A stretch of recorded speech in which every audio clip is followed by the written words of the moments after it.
This episode of the podcast is sponsored by Health IQ. Did you know that cyclists who ride a minimum of 3 hours a week have a 28% lower risk of all-cause mortality than non-cyclists? Shouldn't your life insurance premiums reflect that? Health IQ is an insurance company that helps health-conscious people like cyclists, runners, weightlifters, and vegetarians get lower rates on their life insurance. To see if you qualify, get your free quote today at healthiq.com/MTB or mention the promo code MTB when you talk to a Health IQ agent today. Stay tuned for more information partway through this episode.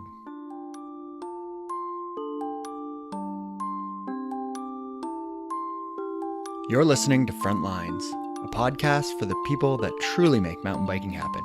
Not the riders, racers, or product designers, but the builders, advocates, and the often forgotten board members of your local mountain bike trail association.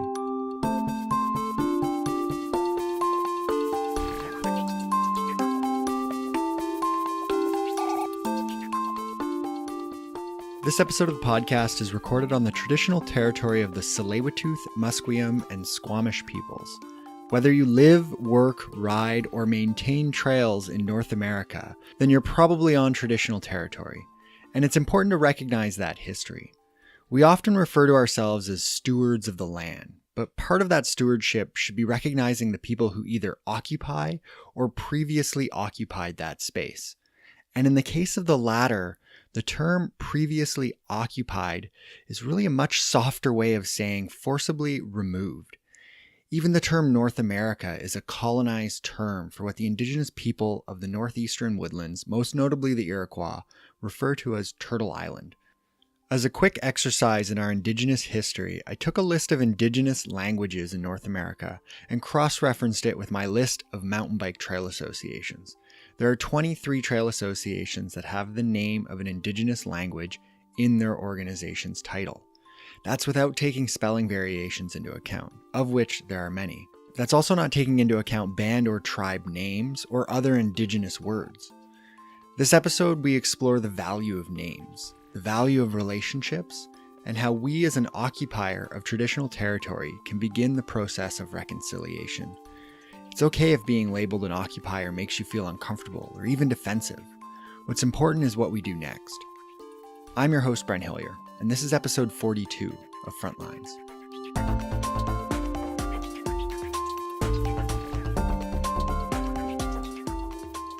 Over the next two episodes, we'll hear from two guests, one coming from the United States and the second from Canada. And our shared border has meant variations of nomenclature, and during my conversation over the next two episodes, that will be apparent. To help us with this, I thought it would be best to use a quote from the latest recommendation in the Frontlines book club, The Inconvenient Indian, a curious account of Native people in North America. Here's Thomas King's words, quote, "When I was a kid, Indians were Indians. Sometimes Indians were Mohawk, or Cherokees, or Crees, or Blackfoot, or Tlingit, or Seminoles. But mostly they were Indian. Columbus gets blamed for the term, but he wasn't being malicious. He was looking for India and thought he had found it.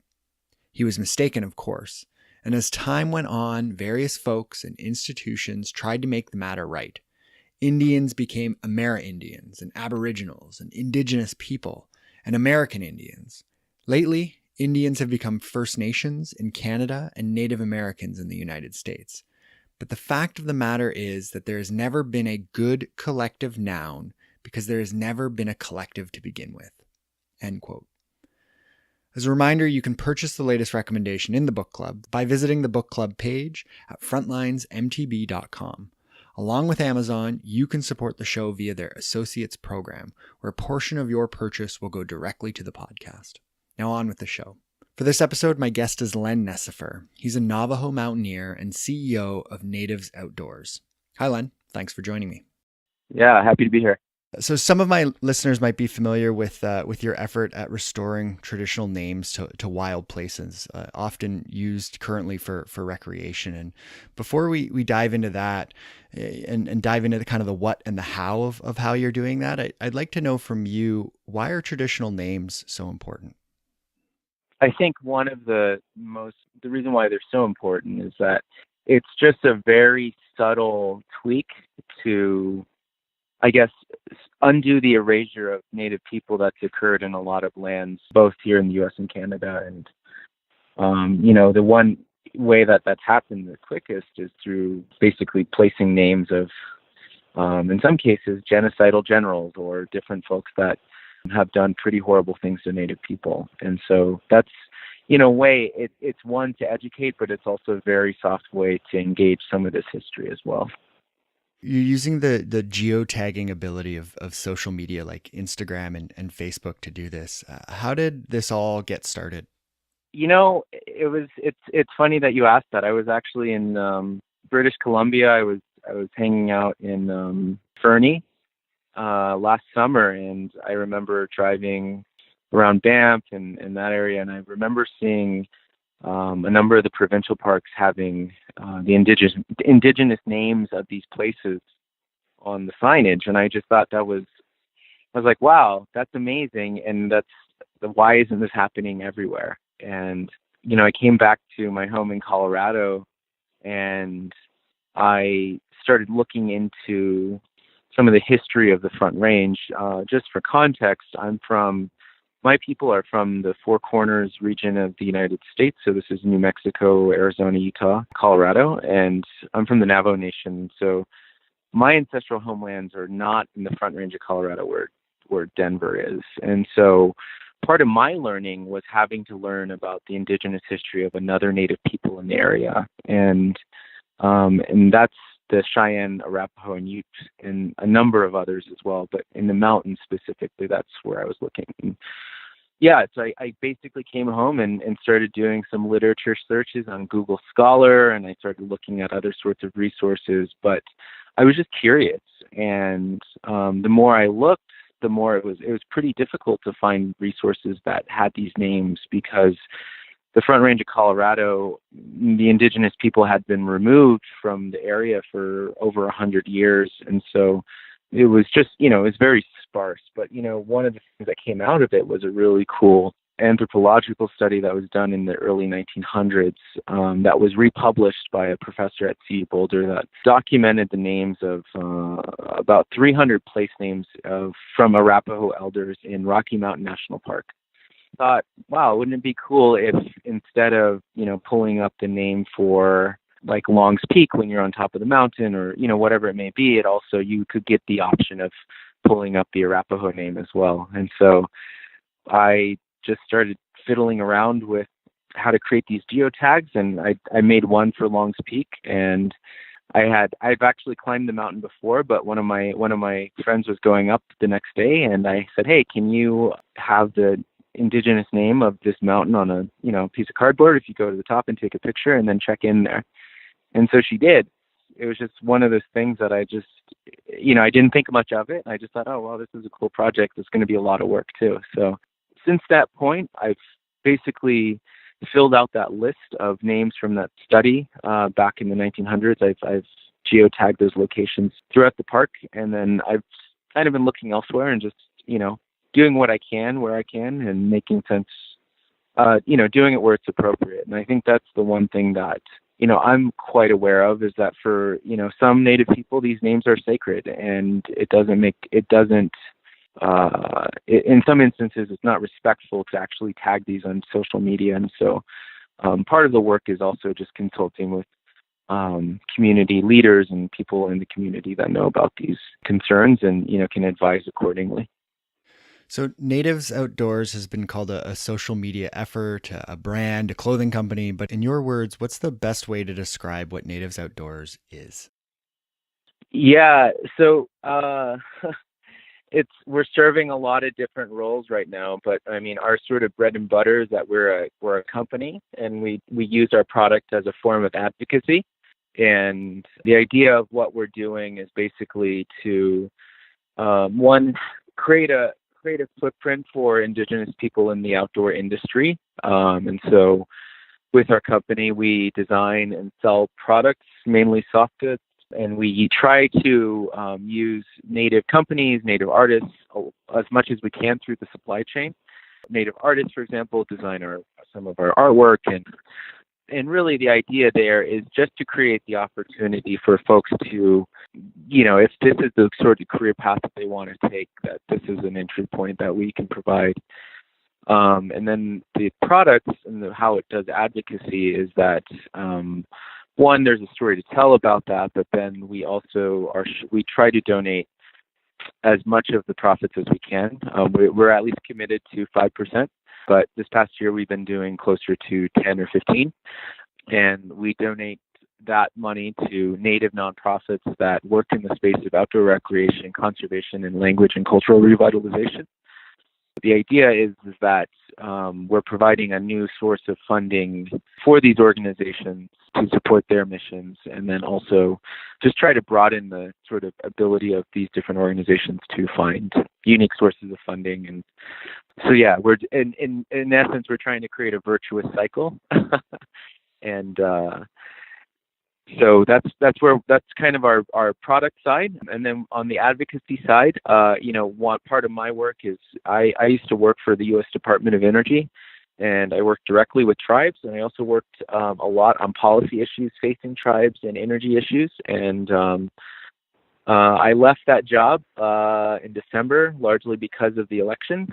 And basically, I'm still utilizing those skills to leverage change for Native people in the outdoor industry as well, which here in the United States, and I'm sure in Canada as well, there's not really a regulatory mechanism for the outdoor industry that exists for other places like energy or other sectors. And so really what changes policy and norms in this industry is changing public opinion and also influencing companies as well. And so my policy work has been doing a lot in that regard. And so part of that is, addressing practices of cultural appropriation, which has been a big concern and a topic that's come up here, and something that I've actually discussed with MEC, and they're implementing policies to combat that. And so our idea is that we're then providing a product that can work with Indigenous communities in a way that is not extractive, but instead builds up these communities in a meaningful way.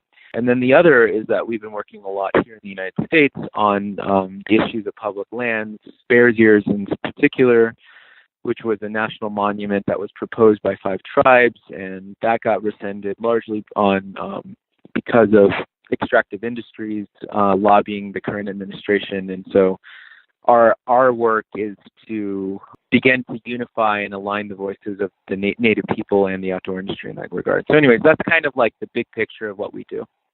Just going to take a quick break. We'll be right back with Len Necefer. This episode of the podcast is sponsored by Health IQ.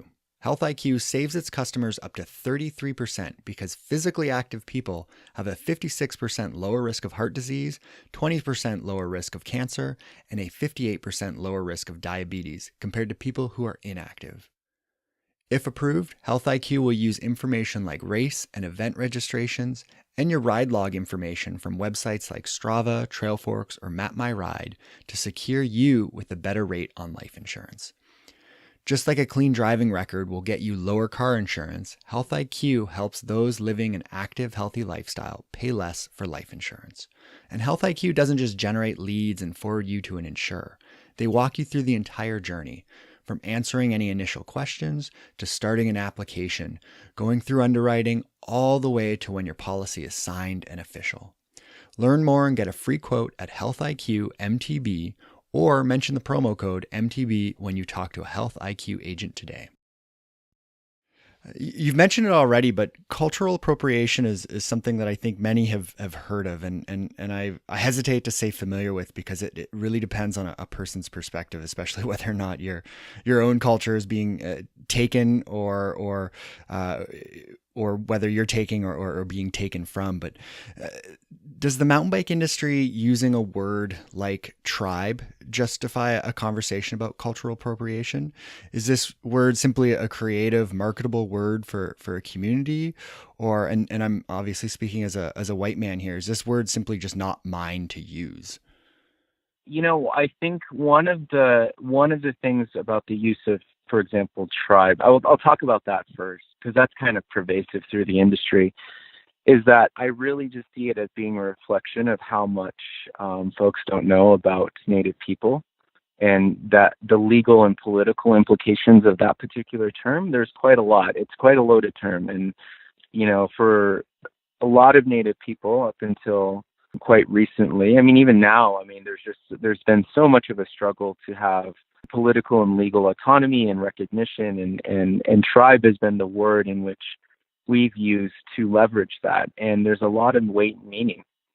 And, I think the other is that by the use of that word, it basically erases a lot of that effort. And the other is that you can't deny that most of the recreation that we do is occurring on the ancestral homelands of many Native people.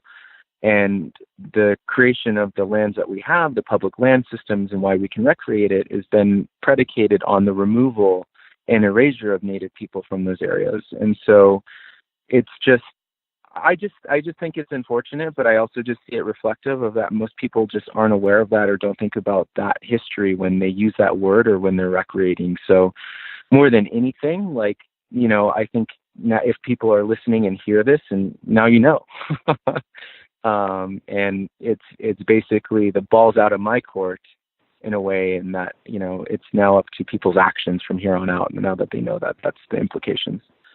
When it comes to cultural appropriation, it is a pretty loaded term, and it's one that here in this country has been pretty divisive, and part of one of the arguments that I hear from folks as well, like every culture appropriates, and every group of people does that, and I don't deny that, but I think one of the pieces that this goes back to is that you have to look at how this happens in the larger context of the history that we just happen to inherit.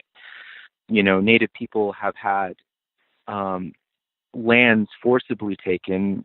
There's been a forcible effort to remove the cultural connections to this land through residential schools and other efforts to erase culture. And the one thing that has been able to be maintained are these traditional and customary practices and craftsmanship and things like that. And, for a lot of Native communities, it's significant. Both one, on a moral level, it's the context of, Native people have already had a lot taken, so why do we continue to take more from them? But on a more economic level, for many Native communities, this is the one source of direct income, is from artwork and designs. And so when those designs are used or taken and the economic benefit does not go to those communities, it basically continues this cycle that, Native communities are trying to and want to be self-sufficient. But when these things happen, it basically puts another barrier for these communities to do so. And so, it's unfortunate it's happening, but what's really exciting is that, there's a number of companies that are looking to change that. One is Mac Mountain Equipment Co-op. A few weeks ago, I had a really interesting conversation with their chief governance officer. Her name's Shona, and MEC is actually implementing a policy where they're not going to be sourcing goods from companies that have, or they're not going to be sourcing products from companies that have any hint or any tinge of cultural appropriation. So if there's a design or some other use of imagery or whatever that could be taken from a Native community, they're going to ask those companies to provide documentation that, one, the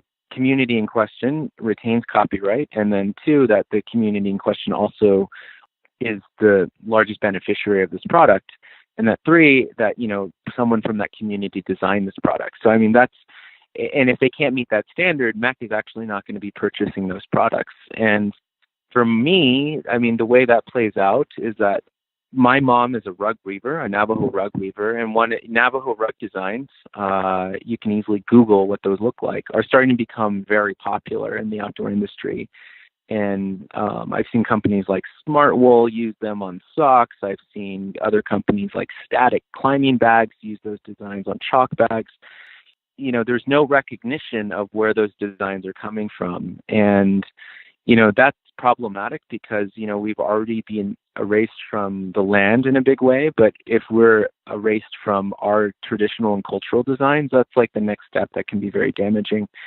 And, quite honestly, from my experience, I think, just simply presenting it as an economic case of like, this is basically hurting communities. And this is also, I think morally, it's just sort of recreating history that, we all can say that was not great. And a lot of companies are very receptive to it. And so what we're trying to do as a company is provide and demonstrate a model of how do you work with Indigenous communities and, showcase designs if it's appropriate for the community in outdoor products and apparel. So it's a learning process. And I think even for us as a native-run company, we have to be quite aware of, boundaries and, be in a position of asking questions rather than just doing things and asking for forgiveness later. That's just not a good business practice in this regard.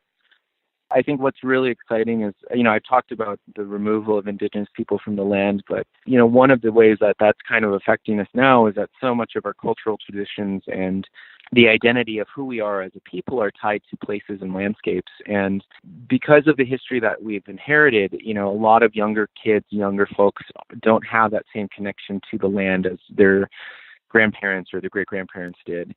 And part of that for my community is that, historically we've been a big ranching and farming community, but because of mining and because of other like commodities and different things that have basically disrupted that particular economy, a lot of young folks aren't growing up with much attachment to the place that they grew up in. And so part of our work in our communities is trying to look at how can outdoor recreation be a vehicle for learning cultural traditions and learning this knowledge that ties people to the land.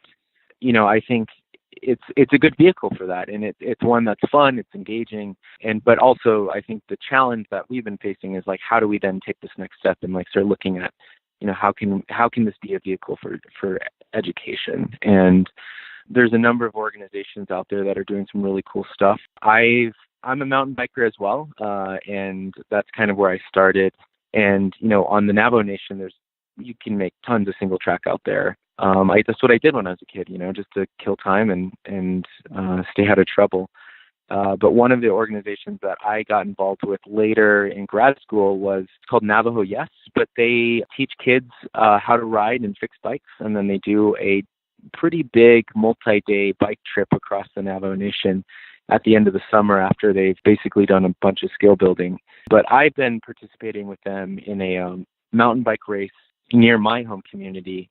And it was just such a cool connection to, one, be able to, have this race on these roads that I used to like actually ride on when I was a kid. And it's just kind of a cool connection. And I see a lot of promising things coming up. And so for our company, we're just simply trying to be that presence in the industry side, and then also connecting organizations like that with other organizations and companies that are pretty well established. Excellent. That's fantastic. How can people have a look at what you're doing? We're on Instagram. Our handle is NativesOutdoors. That's our social media handle across all our platforms. And our website is www.nativesoutdoors.org. And that's actually our storefront. So you can see our products on there. We're going to actually be releasing some chalk bags and some other products in this next couple of months. So it'll be an exciting time for us as we sort of ramp up what we're doing. I'll definitely include some links in the show notes. And Len, I just want to say thank you for taking the time to chat with me. I really appreciate it. Yeah, I really, really appreciate you reaching out and making this happen.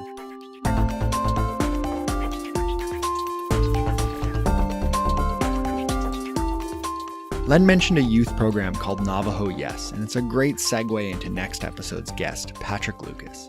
Patrick is the founder of the Aboriginal Youth Mountain Bike Program, and we'll be discussing his best practices and guidelines for engaging and working with Indigenous people on trails and outdoor recreation projects. Like always, you can find the show on Facebook, Instagram, and Twitter at FrontlinesMTB. You can send me an email or audio file to info@frontlinesmtb.com. You can stream the show on iTunes, Google Play, Stitcher, SoundCloud, and YouTube. And if you haven't done so already, leave us a review. It helps others find the podcast. In the show notes, you can find a link to the Frontlines MTB Book Club. A portion of any purchase made on Amazon after following those links will be sent to the podcast via their affiliate program. And don't forget, you can also support the show via PayPal. The podcast is made possible through contributions by listeners like you. In the show notes, you'll find various links to the Natives Outdoors, along with an article about Len in Outside Magazine and the Navajo Yes program that Len mentioned. Music, as always, is by Lee Rosevere, production notes by Jennifer Pride, and artwork is created by Brendan Gallagher-Watson and BGW Creative. And finally, I'm Brent Hillier. This is Frontlines. Thanks for listening. Happy trails.